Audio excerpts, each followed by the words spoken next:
নমস্কার বন্ধুরা, আবার একটা ভিডিও নিয়ে চলে এসেছি এখানে। আজকে আমরা যেটা রিভিউ করবো সেটা দ্য ইন্ডিয়া হাউস বলে যে টিজারটা এসছে একটু আগে, বা টাইটেল অ্যানাউন্সমেন্ট এসেছে, সেটার বিষয়। এটাতে আমরা দেখতে পাচ্ছি কার্তিকা এবং কার্তিকার টু খ্যাত নিখিল সিদ্ধার্থকে মূল চরিত্রে এখানে আমরা ওর চরিত্রের নাম শিভা, সেটা আমরা টাইটেল অ্যানাউন্সমেন্টে দেখতে পেয়েছি। এবং আমার সব থেকে যেটা ভালো লেগেছে, এখানে সেই প্রাচীন পতাকাটাকে দেখানো হয়েছে এবং ক্লিয়ারলি দেখানো হয়েছে। কি ভালো লাগছে ব্যাপারটা, বন্দে মাতরম লেখা বিরাট বড় একটা পতাকা, আর টাইটেলের নিচে দ্য ইন্ডিয়া হাউসের নিচেও জয় মাতা আদি বলে একটা নাম আসছে। এবং এখানে শ্যামাজি কৃষ্ণ বর্মা যে চরিত্রটা, যেটা আর কি ইন্ডিয়া হাউসকে তৈরি করেছিল, তার চরিত্র আমরা দেখতে পাবো অনুপম খেরকে। এবার যাদের মনে একটা প্রশ্ন আসছে যে ইন্ডিয়া হাউসটা কি বস্তু, what is the India house, India হাউসটা কি?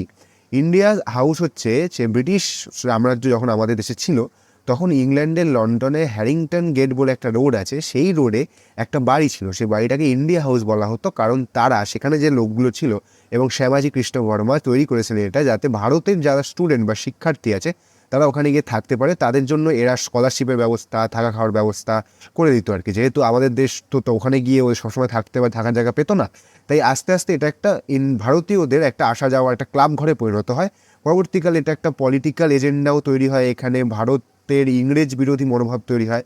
তো ওখানে বিষয়ও হয়, ওখানকার যারা থাকতেন আর কি, ওখানে যে ইন্ডিয়া হাউসের মেম্বার্সরা, ওনারা দ্য সোশিওলজিস্ট বলে একটা পত্রিকা তৈরি করেন এবং সেই পত্রিকাটা পাবলিশ করতে থাকে। কিন্তু ইংরেজ সরকার এই পত্রিকাটিকে ওনাদের ওই যাকে বলে ওদের মনোভাবে আঘাত করছে এরকম একটা কথাবার্তা বলে ওটাকে বন্ধ করে দেয়। এবার এখানে বিনায়ক দামোদর সাভারকর, ভিএন চ্যাটার্জি, ভিকাজি কামা এরা সব যেতেন। এবার এই জিনিসটা খোলা হয়েছিল 1905 সালে। 1909 সালে মদনলাল ধিংরা বলে একজন লর্ড কার্জন ওয়াইলি বলে এক ইংরেজ কর্তাকে খুন করে ফেলেন।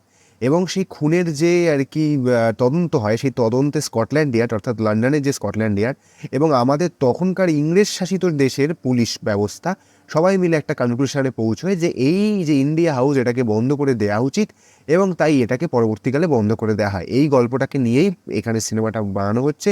এবং আমার যতদূর ধারণা, এই পেপারটাতে একটা ঘটনা বেরিয়েছিল যে টেমস নদীর তীরে একটা ব্লাস্ট হয়েছে, সেটার বিষয়ে কিছু একটা কথা এখানে বলা হয়েছে এবং সেটাকে নিয়ে কোনো একটা ঘটনা ঘটেছিল। সেটা আমি কোথাও খুঁজে পেলাম না, আমি খুঁজেছি অনেকটা ইন্টারনেটে হেঁটালে, কিন্তু কোথাও পাওয়া গেল না। যেটুকু পাওয়া গেলো সেটুকু আমি আপনাদের জানালাম। এবং যদি আমি ট্রেলারের কথায় আসি, একে তো এই হিস্টোরিক্যাল ঘটনাগুলো নিয়ে বর্তমানে আমাদের দেশে সাউথ ইন্ডিয়ায় বেশিরভাগ কাজগুলো করছে।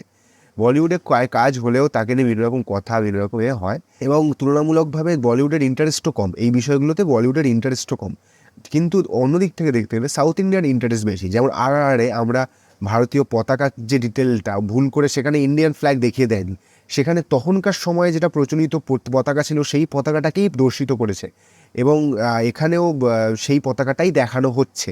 এবং এই যে জিনিসগুলো বিশেষ করে ঠিকঠাকভাবে ইতিহাস হোক, সবটাকে কনক্লুড করে যেভাবে সাউথ ইন্ডিয়া কাজটা করে, আমাদের ভারতে অন্য অন্য ইন্ডাস্ট্রি কেউ করে না এই কাজটা। এবং এই যে কার্তিকেয়া 2, হ্যাঁ কার্তিকেয়া 2 যদি বলা হয় যে অ্যাজ এ সিনেমার লেভেলে কতটা ভালো সিনেমা, সেটা হয়তো সত্যি অতটা ভালো সিনেমা নয়।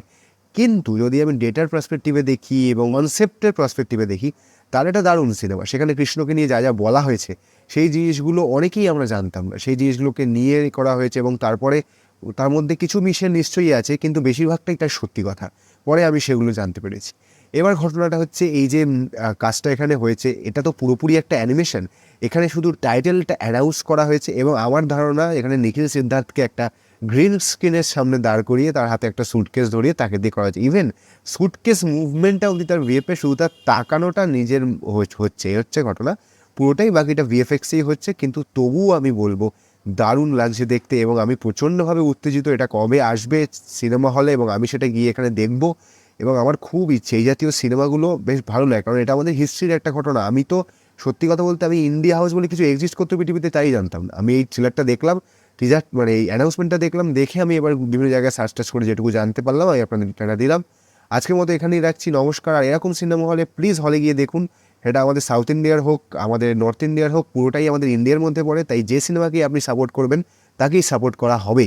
ওই পাশে দাঁড়ান বলে লাভ নেই। ভালো সিনেমা হলে আপনি সবাই দেখতে যাব। তো আজকের মতো এখানে রাখছি, নমস্কার। যদি পছন্দ হয় লাইক করবেন, শেয়ার করবেন আর সাবস্ক্রাইব করবেন।